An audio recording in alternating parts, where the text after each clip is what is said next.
안녕하세요. 마침 비가 오길래 제가 비 오는 날 파혼을 했던지라 그날의 일이 생각나서 글을 써보려고 합니다. 원래 감성적인 편은 딱히 아닌데 비만 오면 생각이 좀 많아지더라고요. 주말이라 출근도 안 하고 집에만 누워있기 심심해서 컴퓨터를 켜봤어요. 제 사연은 슬픈 얘기도 아니고 무거운 얘기도 아닙니다. 어쩌면 정말 별일 아닌 가벼운 황당함 정도일 거예요. 근데 제가 그런 당황스러움 때문에 파혼을 하게 된 거지 뭡니까? 아마 예비 신랑을 향한 제 감정이 딱 그 정도였어서 무겁지 않은 이유로 파혼을 해버린 걸지도 모르겠네요. 그럼 이젠 입에 오르내기조차 쉬워진 저만의 수치심을 여기서 털어내보도록 하겠습니다. 저와 예비 신랑은 집안 어른들이 연결해준 소개팅으로 만나게 된 사이입니다.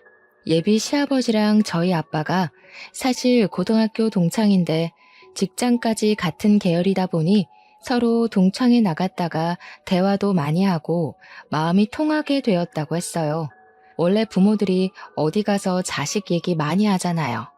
예비 시아버지랑 예비 신랑도 둘이서 자식 자랑을 막 하다가 각자 자기 자식들이 결혼 정년기인 걸 알게 되어 자리를 만들었다고 했어요. 저는 원래 소개팅 같은 거 부담스럽고 싫어해서 아빠 제안에 단번에 거절했거든요. 근데 아빠가 친구랑 약속했다고 마음에 안 들어도 일단 자리에만 나가달라 사정을 해서 결국 아무런 감정 없이 진짜 시간만 채우려고 나갔었습니다. 그런데 막상 갔더니 예비 신랑 입담이 너무 좋은 겁니다.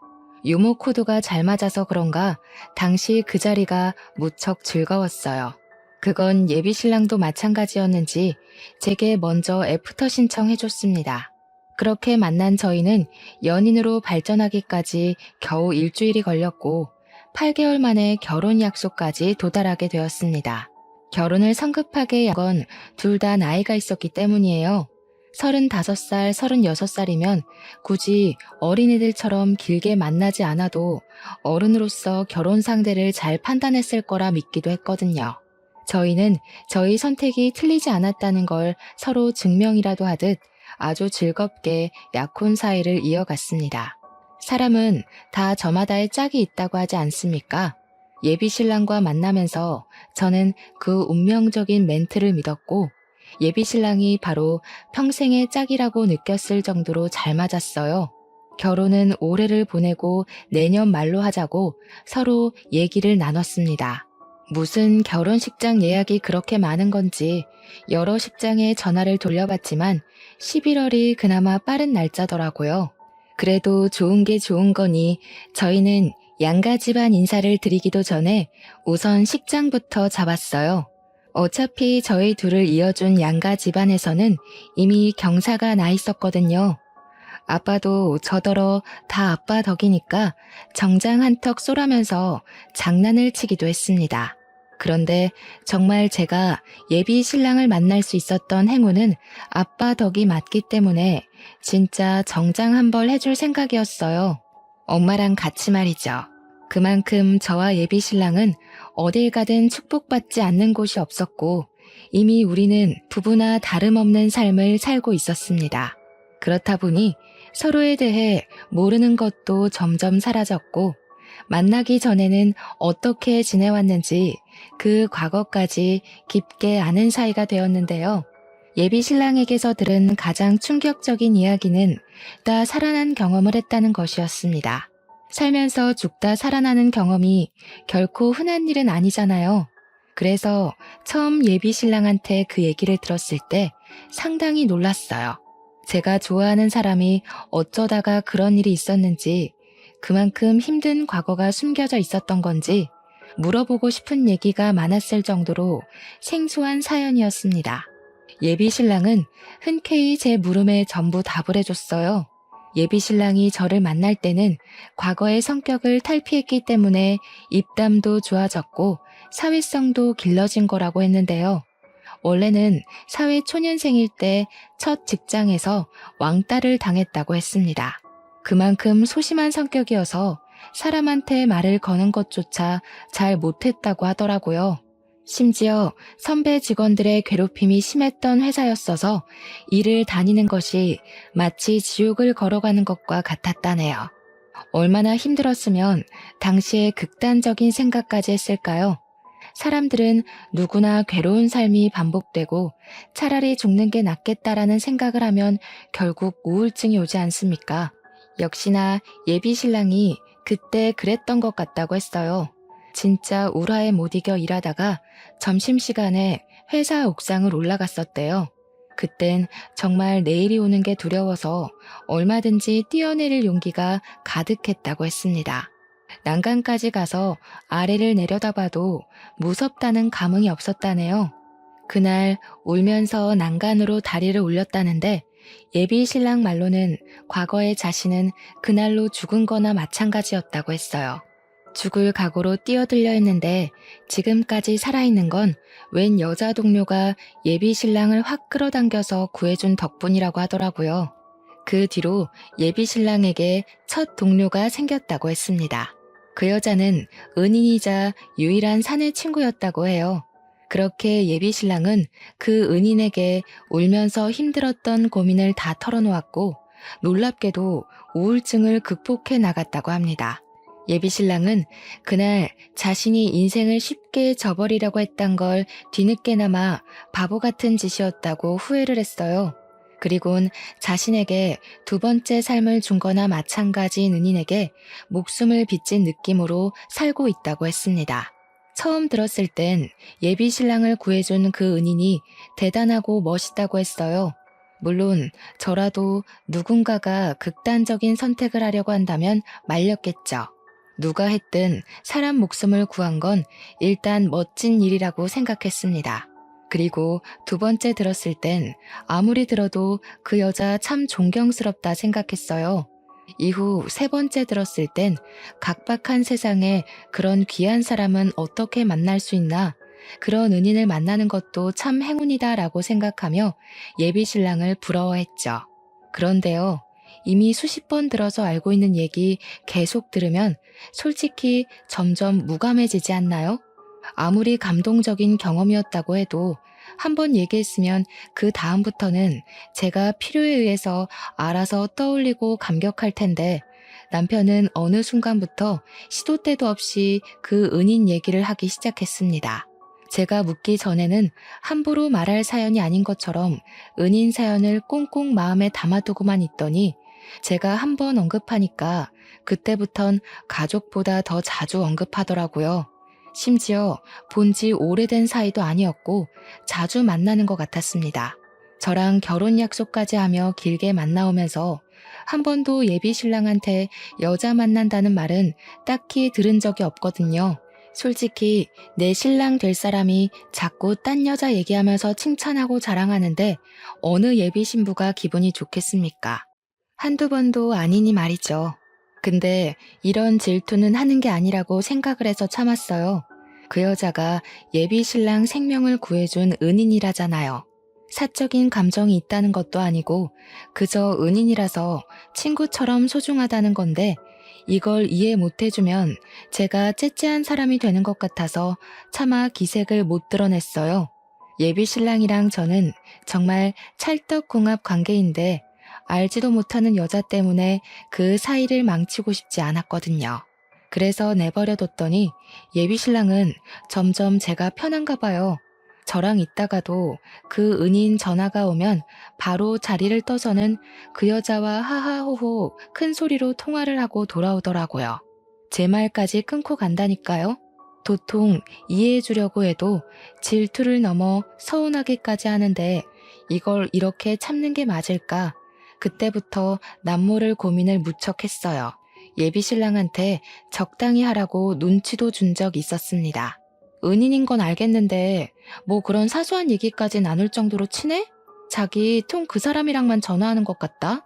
그렇게 자주 만나면 없던 마음도 생기겠어. 그래 보여? 우리가 좀 친하긴 해. 나는 무슨 고민 생길 때마다 수영이 찾잖아. 수영이가 고민 상담을 진짜 잘해주거든. 내가 무슨 복이 있어서 이런 친구가 다 생겼나 몰라? 다른 친구는 다 잃어도 수영이랑은 평생 인연 이어갈 거야. 저렇게 좋은 친구라고 떵떵거리는데 제게 아무리 눈치를 줘봤자 자랑만 더하지 저만 피마르는 기분이라 그마저도 그만뒀습니다. 그렇게 저 혼자 관계를 망치지 않으려고 신경을 많이 쓰며 시간을 보냈어요. 근데 있잖아요. 그래도 우리 1주년을 잊어버리는 건 좀 아니지 않나요? 물론 기념일을 안 챙기는 사람들 있지 않냐고 할 수도 있겠죠. 하지만 발렌타인데이, 화이트데이, 100일 기념에 우리 부모님 생신까지 다 기록해서 챙기는 양반이 1주년을 모른다는 게 이해 가시나요? 기념일을 잊어버릴 사람이 아닌 걸 알기 때문에 변한 것 같은 예비 신랑한테 서운함을 느낀 거예요. 저는 1주년이라서 전날부터 들떠 있었고 미리 사놨던 예비 신랑 선물을 다시 점검하기까지 했습니다. 예비 신랑한테 연락이 안 오길래 혹시 또 무슨 이벤트로 나를 깜짝 놀라게 해주려고 그러나 싶어서 저도 연락을 안 하고 기다려줬어요. 그런데 막상 당일인 1주년에도 점심시간이 넘어가는데 깜깜무소식이더라고요. 진이 빠진 제가 결국 먼저 예비 신랑한테 전화를 했더니 아주 기막힌 사실을 알았지 뭡니까. 아, 오빠 여자친구분이시구나. 오빠 저랑 점심 먹고 있어요. 방금 화장실 갔는데 나오면 전화하라고 할게요. 저는 오빠랑 아무 사이 아니고요. 옛날에 제가 오빠를 한번 살려준 적 있는 은인이라고 할까나. 별 사이는 아니니까 혹시라도 오빠 다그치지 마세요. 그 순간 저는 아무 말도 못하고 전화를 바로 끊어버렸습니다. 은인 어쩌고 저쩌고 하는 거 보니까 분명 예비 신랑이 말했던 그 은인 같았어요. 우리 1주년에 예비 신랑이 은인이랑 같이 식사를 하고 있다는 것도 화가 나는 상황이잖아요. 그런데 제가 더 열이 났던 건 뭔 줄 아시나요? 제가 둘을 두고 어떤 사이라고 오해한 적도 없는데 자기가 뭐라고 제 신랑한테 마치 뭐라도 되는 것 마냥 우리 오빠 혼내지 마세요. 이러는 게 어이없다는 겁니다. 꼭 둘이 무슨 사이 같잖아요. 저 두고 딴 여자랑 바람 피는 것 같지 않습니까? 이번만큼은 제가 예비 신랑의 연인으로서 지적할 수 있는 부분이니 예비 신랑에게 한 소리 해야겠다 생각했습니다. 저녁에 예비 신랑과 연락이 닿은 저는 예비 신랑을 우리 집으로 불러서 여태까지 쌓아놓은 서운함을 모조리 표출했어요. 조금 티를 낸다는 게 저도 모르게 질투가 나서 감정이 격해졌던 걸로 합니다. 우리의 1주년을 잊는 건 100번 양보해서 그럴 수 있었다 쳐. 근데 왜 하필 그날에 그 여자를 만나고 있을 수 있어?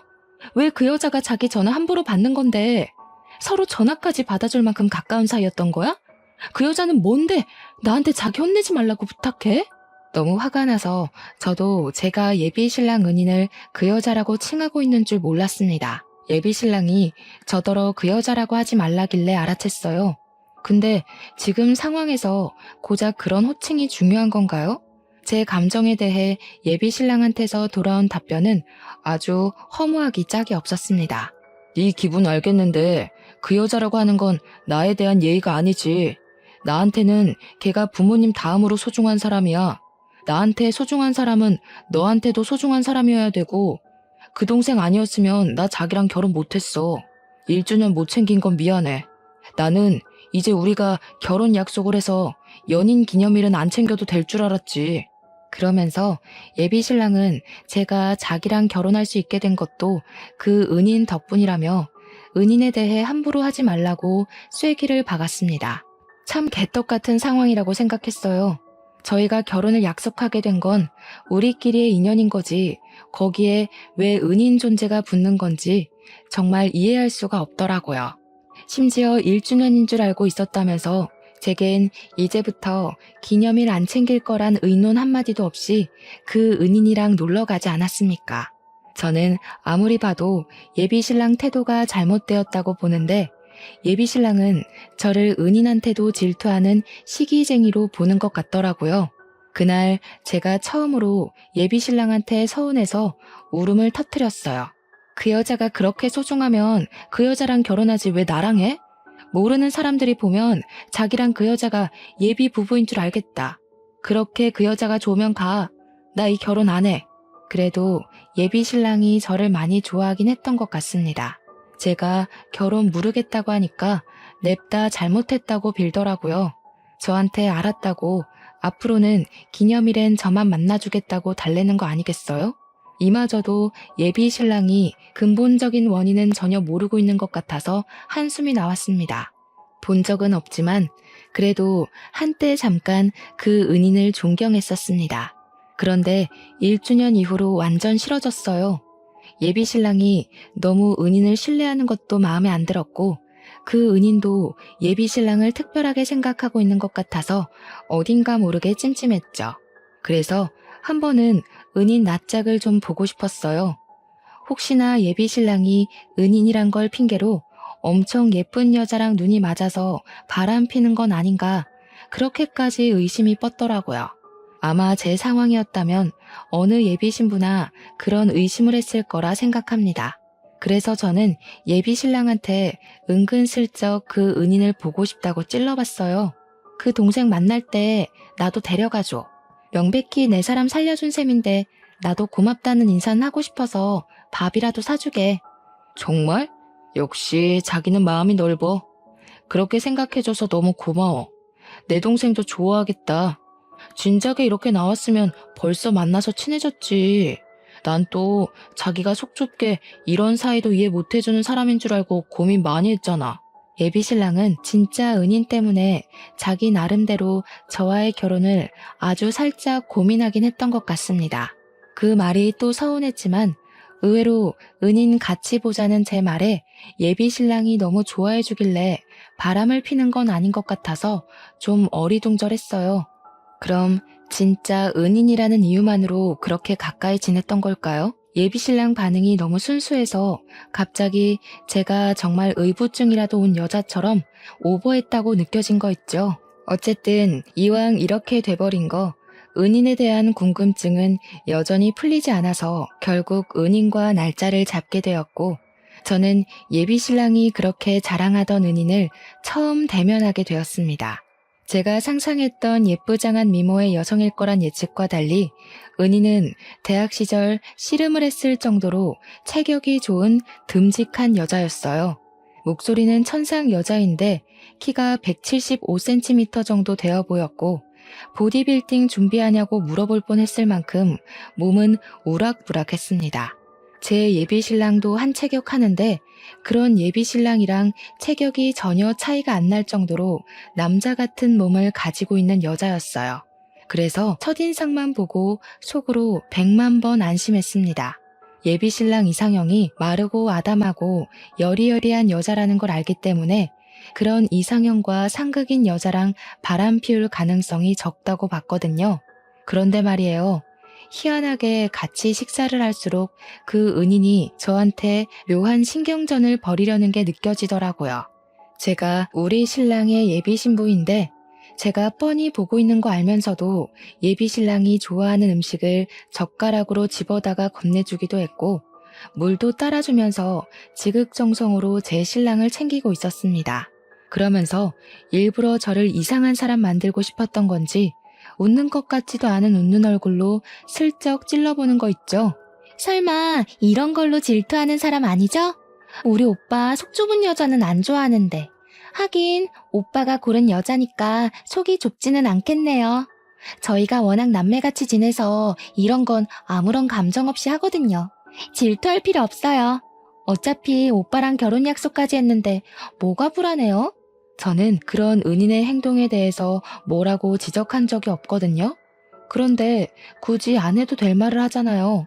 심지어 말투도 어딘가 모르게 불량스러웠습니다. 일부러 예비 신랑 귀에 제가 예민한 사람으로 찍히길 주문하는 것 같은 느낌이랄까. 여기서 제가 아무 말도 안 하고 웃으며 장단 맞춰주면 왠지 훗날에 아주 후회가 될 것 같더라고요.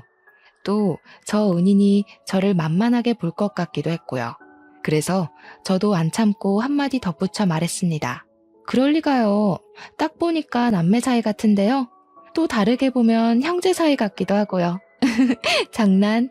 제 신랑이 눈이 높아서 웬만한 여자는 여자로 안 보거든요. 제 신랑 취향은 제가 제일 잘 알아서 라이벌로 보고 안 보고는 이미 첫인상에 결정나요. 그래서 제가 신랑 믿고 결혼하는 거잖아요. 그 말씀은 약간 실례 같은데요. 지금 제 인상이 별로라고 돌려가시는 건가요? 아무리 그래도 초면의 얼굴 지적은 좀 선 넘은 거 아닌가요? 그렇게 들렸나요? 그런 의도는 아니었는데. 제가 상대방이 저한테 선 넘은 것 같다고 느끼면 저도 조금 과감해지는 스타일이라서요. 제가 좀 다혈질이에요. 이해해 주세요. 제 발언권 이후로 식탁에서 대화를 주도하는 사람은 예비 신랑 뿐이었습니다. 예비 신랑은 우리들의 기싸움을 못 느낀 듯 혼자 신이 나서 이것저것 얘기를 많이 했어요. 그래도 제가 그 자리가 별로 기분 안 상할 수 있었던 이유는 은인 외모를 떠나서 예비 신랑 태도 덕분이었습니다. 그래도 제가 지 와이프라고 저만 챙겨주더라고요. 그게 뭐라고 서운했던 게 다 풀리던지 그날 이후로 저는 예비 신랑이 은인이랑 통화를 하든 말든 만나든 말든 안심을 했습니다.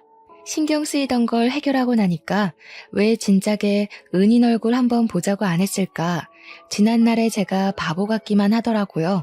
그렇게 저는 결혼식까지 기분이 깃털 같기만 했습니다.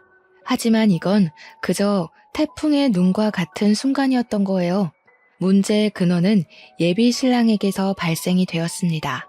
저희가 결혼을 한 달 남겼을 때 예비 신랑이랑 같이 평소처럼 예비 신랑 집에서 저녁을 먹었는데요. 그때 예비 신랑이 진짜 세상에서 가장 황당한 부탁을 하더군요. 자기야. 혹시 크게 별일 없으면 우리 결혼식 좀 미룰까? 내가 그때쯤 아주 중요한 사정이 생겨서 웬만하면 옮겼으면 좋겠는데. 때 밥을 먹다가 체하는 줄 알았습니다. 결혼 한 달 남기 전만 해도 아무런 문제 없이 결혼식 준비를 잘해왔던 우리였는데 갑자기 왜 결혼을 미루자고 하는 건지 무척 당황스러웠어요. 내 은인 동생 알지? 걔가 우리 결혼하는 전주에 결혼을 하게 됐다네. 우리 결혼하는 날에는 신혼여행을 가 있어서 참석이 어려울 것 같아서 괜찮을까? 괜찮겠어요? 예비 신랑은 지금 이걸 이유라고 떠벌리는 걸까요? 이미 청첩장까지 다 뿌려진 마당이었고 상견례도 마친 상태였습니다. 결혼식이 어디 장난입니까? 미루는 이유가 가족상도 아니고 가족 병환도 아니고 단지 그 은인이 불참이라서 미루자니요. 무슨 뚱딴지 같은 소리야. 우리 그 식장도 어렵게 잡았어. 이미 계약금이랑 전체 비용 다 지불했는데 뭘 미뤄? 못 오면 그냥 오지 말라고 해. 아니면 자기가 객검한 축의금을 받지 말던가. 나한테 얼마나 중요한 애인지 알잖아. 나랑 수영이 관계 이해해주는 거 아니었어? 내가 오죽했으면 너한테 이런 부탁을 하겠냐. 나도 어렵게 잡은 식장 예약 파기 안 하고 싶지. 근데 우리가 식 하나 못 올린다고 부부가 아니야? 요즘은 혼인신고 먼저 하고 나중에 여유 있으면 식 올리는 커플들도 있더라. 자기가 좀 이해해주라. 나한테 중요한 동생이잖아. 나는 안 중요한 사람이야? 신부 사정은 안중에도 없고 생판 남인 사람 사정에 우리 결혼식을 맞추는 게 말이 된다고 생각해? 왜 그 여자 하나 때문에 우리 식구들이랑 자기 집안 식구들까지 다 기다려야 돼? 난 도무지 이해가 안 돼. 날짜 바꾸면 나 결혼 안 해. 야, 너만 이해해주면 어른들은 내가 잘 설명할 수 있어. 아무리 그래도 식장에 신부 없는 게 말이 되냐?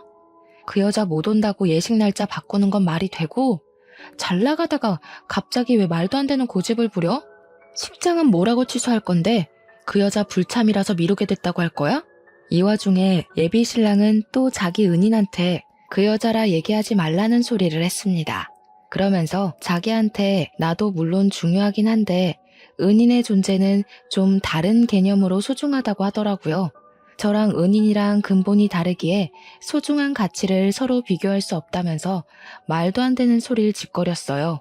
그날 저는 식사 자리 내내 식장 미루자고 저를 설득하는 예비신랑과 아주 크게 싸웠습니다. 물론 일방적으로 저만 큰 소리를 내긴 했어요. 예비신랑이 고집하는 이유가 너무 화가 나잖아요. 그래서 저는 식장 날 바꾸는 순간 파혼이라고 얘기를 하고서 저녁도 다 못 먹고 나와버렸습니다.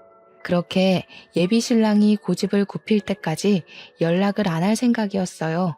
그렇게 한동안 예비 신랑을 찾지도 않았는데 더 당황했던 건 뭔 줄 아십니까? 저는 솔직히 제가 이만큼 화를 냈으면 그만 어처구니 없는 고집을 꺾고 저한테 사과를 할 거라 생각했어요. 그런데 예비 신랑도 저랑 똑같이 연락도 안 하고 저를 찾지도 않는 겁니다. 그 은인 때문에 결혼식 미루고 싶다는 게 정말 진심이고 반드시 그러고 싶은 듯 했습니다. 그럴수록 저는 더 화가 날 수밖에 없었어요. 처음으로 예비 신랑과의 결혼을 고민할 정도였죠. 더 이상 별 상관없을 줄만 알았던 은인의 존재가 다시 제 발목을 잡을 줄은 상상도 못했습니다.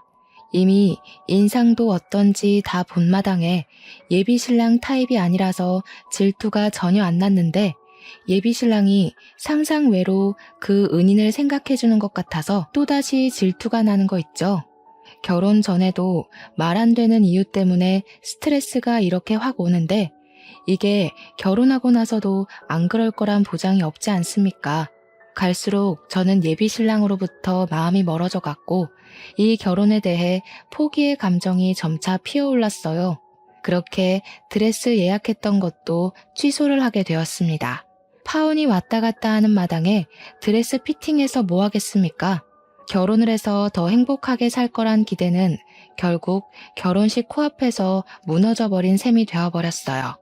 누가 저를 예비 신부라 보겠습니까? 직장만 가면 저더러 예비 신랑이랑 싸웠냐고 묻더라고요. 싸운 이유마저 너무 쪽팔려서 누구한테 털어놓지도 못하고 그냥 혼자 삭힐 수밖에 없었어요. 그렇게 며칠간 우울로 시간을 보내고 있을 때였습니다. 제 번호를 어떻게 알았는지 그 은인한테 전화가 온 거 아니겠습니까? 예비 신랑에 대해 얘기할 게 있다면서 만나자는 연락이었어요. 제가 왜 예비 신랑 은인이랑 단둘이 만나야 하는지 이해 안 되었어요. 이 상황에서는 굳이 더 불필요하지 않나 생각이 들었죠. 하지만 그땐 그냥 한 번 더 만나보고 싶었습니다. 제가 못 봤던 예비 신랑과 그 여자의 내막을 더 파악할 수 있을까 싶기도 했고 둘만 있을 땐 그 여자가 어떤 태도로 나올지도 궁금했거든요. 그래서 만나러 갔더니 예비 신랑뿐만이 아니라 인연까지 쌍으로 엿먹일 작정인가 보더라고요. 그쪽이랑 오빠랑 한동안 안 만났다는 거 알아요. 그동안 제가 오빠 옆에 있으면서 매일 위로해줬거든요. 오빠가 참 좋은 사람인데 많이 울었어요. 그쪽이 혼자서 마음 편하게 쉬는 동안 오빠가 얼마나 힘들어했는지 알아요? 그래서요? 그쪽도 곧 결혼한다면서 남의 신랑이랑 매일 같이 있었던 게 뭐 자랑이라고 사람까지 불러서 얘기를 해요. 저한테 뭐라도 자랑하려고 나온 거면 그 뒤로 제가 어떻게 나올지도 감당하셔야 될 거예요. 은희는 제 말에 전혀 타격을 입지 않은 얼굴이었습니다. 그저 비장하게 제 앞으로 초음파 사진 하나를 건넸어요. 저는 그걸 손대지 않고 눈으로만 보면서 머릿속으로 이미 상황 파악을 끝내버렸죠. 이 여자가 저한테 자기랑 결혼할 배우자랑 만든 아이라고 그 임신을 자랑하려고 부른 건 아닐 거잖아요. 딱 보니까 이 여자가 저를 부른 이유가 뭔지 여자 말을 듣기도 전에 이미 알겠더군요. 오빠 아이예요. 두 분 파혼해주세요. 오빠가 결혼식 날짜 미루자고 했죠? 그건 이거랑 관련 없어요. 오빠한테 알리기 전에 그쪽 먼저 보자고 한 거거든요. 그쪽이 먼저 오빠한테 파혼 통보해주면 좋겠어서 보자고 했어요. 오빠는 마음이 약해서 이별 고할 용기가 없는 사람이라서요. 잠깐이나마 저는 할 말을 잃고 그 여자를 가만히 쳐다보기만 했습니다. 역시나 여자의 직감은 무시하면 안 되는 게 분명한가 봐요. 저는 여태 설마 예비 신랑이 저런 여자랑 바람을 피겠어? 라고 생각했습니다. 예비 신랑은 항상 그 여자를 딱 은인으로만 대했고 저를 그 여자 앞에서 자랑까지 했었거든요. 자기 신부 예쁘지 않냐고 말이죠. 제 눈으로 분명히 저 여자 상판떼기를 직접 받고 같이 시간을 보내면서 의심이란 의심은 다 풀렸었습니다. 근데 이게 뭔 개 같은 상황이랍니까? 제 예비 신랑이라고요? 서로 결혼도 하기 전에 각자의 배우자 몰래 잠을 잤다는 거잖아요, 지금. 이건 엄연히 바람이고 약혼관계에 바람을 피면 그것도 소송 처리가 되는 법안입니다. 이 두 범법자들이 지금 뻔뻔하게 바람펴서 애가 진 게 뭐 자랑이라고 비련의 주인공들인 척 하는지 모르겠네요. 마치 둘이 너무 사랑하니까 저더러 그만 물러나 주라고 고개 숙이는 것 같았어요. 그렇잖아도 제가 속에 스트레스가 쌓일 대로 쌓인 상태라 분풀이 대상이 필요했거든요. 이 여자가 제 발로 제 앞에 찾아와 준 건 좀 고맙더라고요.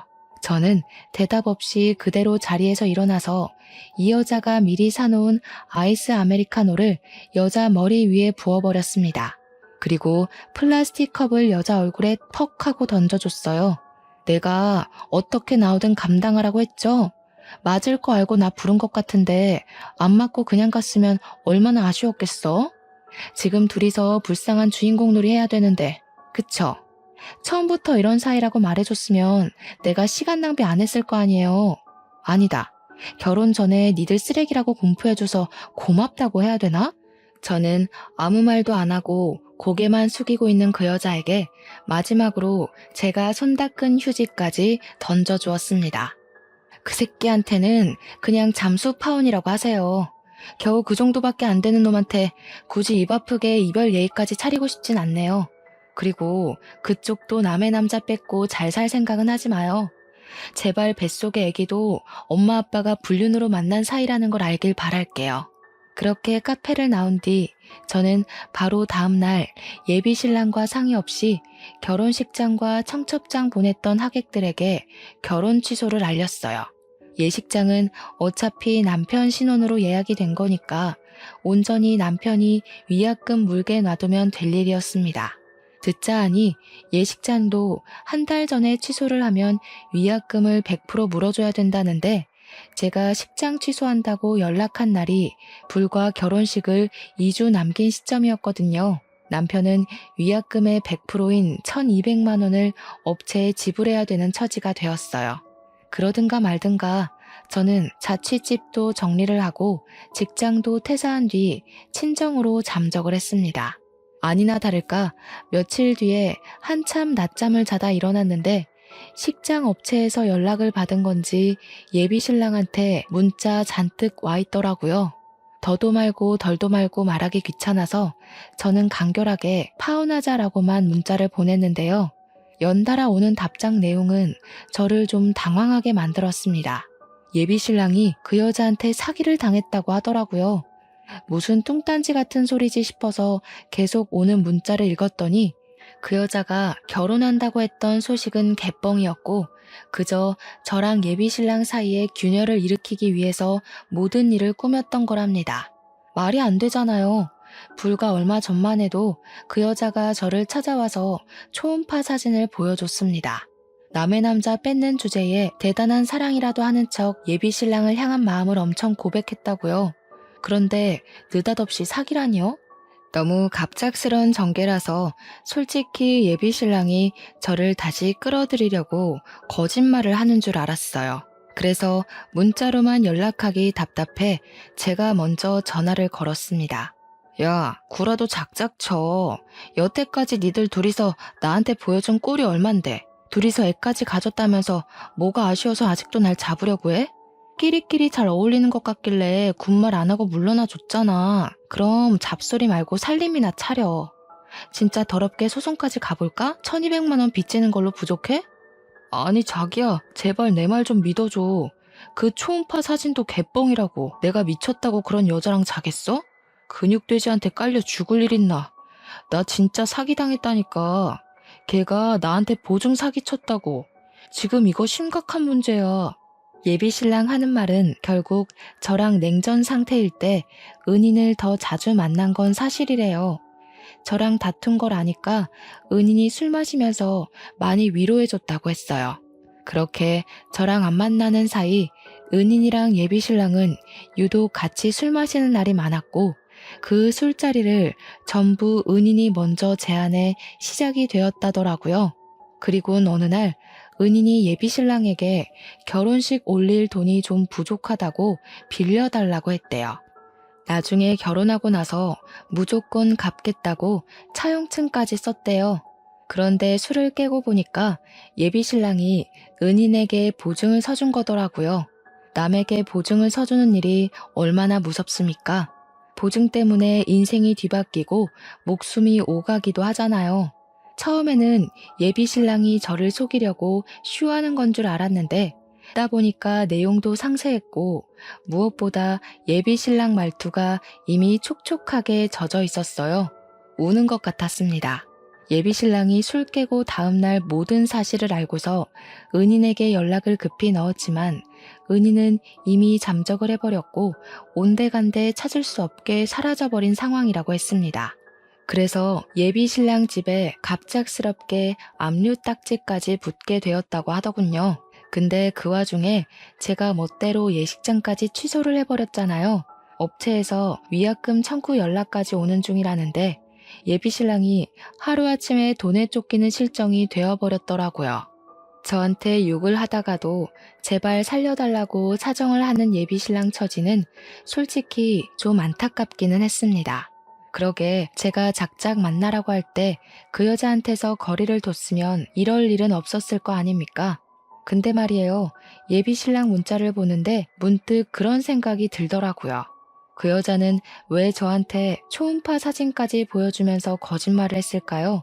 왜 그렇게까지 정성 들여서 예비 신랑이랑 저를 갈라놓았을까요? 그 여자가 예비 신랑이 개인적으로 탐나서 나한테서 뺏기 위해 거짓말을 한 거라면 제가 없는 틈을 타 예비 신랑 곁을 차지했어야 하는 거잖아요. 그런데 오히려 예비 신랑에게 보증 사기를 치고 도망을 쳤다? 그렇다는 말은 예비 신랑에게 원래부터 사기를 치려고 벼르고 있었단 말이 되는 거 아닌가요? 분명 예비 신랑 말로는 둘이 몇 년이나 같이 친분을 유지해온 사이라 했고 가족 다음으로 서로 소중하게 생각하는 관계라고 했습니다. 그런데 지금 벌어진 상황으로 봐선 둘의 관계가 전혀 소중해 보이지 않았어요. 일단 예비 신랑 징징거림이 듣기 싫어서 인사말도 없이 전화를 끊어버린 저는 그날 이후로 은인의 숨겨진 의도만 한참 생각을 했습니다. 제 상식으론 아무리 계산을 해도 은인 행동이 이해되지 않았거든요. 너무 궁금했던 저는 결국 은인에게 연락을 해보기로 했죠. 지난번에 저한테 걸려왔던 은인 연락처를 찾아서 통화를 시도했습니다. 연락이 안 닿는다는 예비 신랑 말과 달리 은인은 제 전화를 바로 끊고서 문자를 보내줬어요. 그 장문의 문자를 읽는데 얼마나 충격이었는지. 저는 그 순간 제가 소설을 읽고 있는 줄 알았습니다. 은인의 말은 이랬어요. 극단적인 선택을 하려는 예비 신랑을 과거에 구해준 건 사실이래요. 그리고 은인 덕분에 예비 신랑은 사회력이 늘고 동료들도 많이 생겼다고 했습니다. 하지만 문제는 예비 신랑의 탈바꿈된 이미지가 너무 쓰레기였다는 거예요. 예비 신랑은 어느 순간부터 자신을 꾸몄고 허세가 하늘을 찔렀답니다. 그리곤 은인을 멀리하기 시작하면서 다른 무리에 쏙 들어가 버렸다고 했습니다. 예비 신랑이 나서서 은인을 외적으로 많이 까내리기도 했대요. 그 짓을 반복하면서 예비 신랑은 매번 장난이라고 했는데 은인은 그때마다 상처를 받아서 마음에 담아뒀던 것 같았습니다. 그렇다고 예비 신랑이 은인을 왕따 시킨 건 또 아니었대요. 근데 제가 보기엔 챙겨주는 척 옆에 두면서 은근히 까는 것도 만만치 않게 왕따 주도 아닌가 싶더라고요. 그리고 은인이 예비 신랑에게 보증 사기를 칠 수밖에 없던 결정적인 이유는 은인에게 결혼하고 싶을 만큼 좋은 남자친구가 생겼는데 예비 신랑이 남자는 남자가 봐야 안다면서 소개를 해달라 했대요.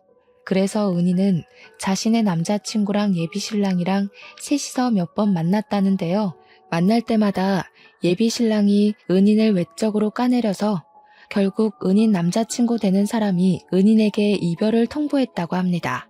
결혼까지 할 정도는 아니라면서 도망치듯 작별을 고한 것 같더라고요.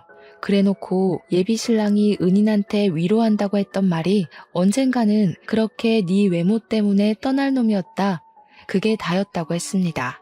그래서 그동안 쌓인 불만까지 결국 폭발하고만 은희는 마음에 복수심을 키웠고 예비 신랑이 결혼할 여자를 데리고 나타날 때까지 예비 신랑과 둘도 없는 절친이 되려고 노력했답니다. 예비 신랑 비위 맞추느라 너무 힘들었다고도 적혀 있더라고요.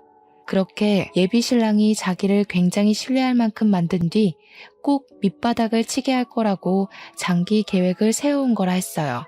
그러면서 문자 마지막 줄에 은인이 저한테 사과 멘트를 남겼었습니다. 제 앞길까지 망치고 싶진 않았는데 자기 개인적인 복수 때문에 기대했을 결혼을 방해해서 미안하다고 말이죠. 저는 오히려 제가 은인에게 사과를 해야 된다고 생각했습니다. 은인 덕분에 제 예비 신랑이 개쓰레기란 걸 알았고 또 제가 은인의 사정을 몰라서 은인에게 막대했던 게 미안하더라고요. 심지어 예비 신랑한테 이미 외적으로 많이 상처받았던 은인에게 저 또한 예비 신랑과 마찬가지로 첫 만남에서 은인의 외모를 돌려서 공격했잖아요. 미치게 후회가 되었고 제 자신이 너무 속 좁았다는 걸 알아서 창피했습니다. 그래서 저는 은인에게 진심으로 사과의 문자를 보냈어요. 하지만 그 뒤로 은인은 더 이상 답장이 없었고 연락처도 그제 사라진 번호가 돼버렸습니다. 제 결혼이 이렇게 마무리돼 버릴 줄은 몰랐는데 제가 참 세상을 좁게 보고 있었던 것 같아요. 세상에는 다양한 아픔을 가진 사람이 있는 건데 제 기준에서만 은인을 판단하고 미워하다가 결국 막판에 못났던 제 자신을 탓하게 됐네요. 그래도 그 여자 덕분에 제가 결혼하기 전 천운을 얻은 셈이니 얼마나 다행인지 모릅니다. 저는 예비 신랑에게 장문의 문자를 마지막으로 보내고 1년 남짓한 관계를 깔끔히 정리했어요. 그냥 그렇게 좋아하는 은인을 위해 보증 서준 건데 뭐가 그리 억울하냐? 네가 인생 쓰레기처럼 살아서 대가받는 거니 식장 취소된 거 분하면 비혼식이라도 열어라. 앞으로 망한 네 인생 보듬어줄 여자는 네 엄마밖에 없을 거다. 뭐 이 정도의 강도로만 작별 인사를 고해줬습니다. 제가 예비 신랑의 실체를 아무것도 모르고 결혼을 해버렸다면 제 자신이 아까워서 예비 신랑 머리채라도 잡았을 거예요. 그나마 파혼으로 정리할 수 있었기 때문에 문자로만 해결해도 되지 않나 싶더라고요. 저랑 예비 신랑은 문자만큼이나 가벼운 관계였잖아요. 끝으로 예비 신랑의 연락처를 차단해버렸어요. 그날 딱 장대비가 많이 내렸던 걸로 기억합니다. 이 글을 쓰기 시작했던 시간대처럼 말이죠. 근데 그러고 보니 그 여자는 예비 신랑이 아닌 제게 은인인 듯해요. 시간이 좀 흘러서 우연히 마주치게 된다면 차 한잔 대접하고 싶다는 생각이 드는 거 있죠? 꼭 얼굴 보고 그날의 실수를 사과하면서 더러운 똥 피하게 해줘서 고맙다고 인사를 하고 싶은 게 개인적 바람입니다.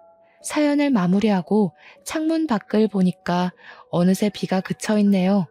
한동안은 파혼 때문에 비 오는 날이 극도로 싫었는데 요즘은 옛날 생각도 나고 젊었을 때 받았던 고충들이 떠오르면서 그땐 참 별것 아닌 걸로 힘들어했다 하며 추억에 잠기곤 해요. 그게 꽤 소소하고 재밌더라고요.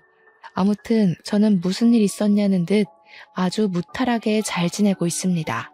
이곳에 제 사연을 소개할 수 있어서 너무 좋았네요.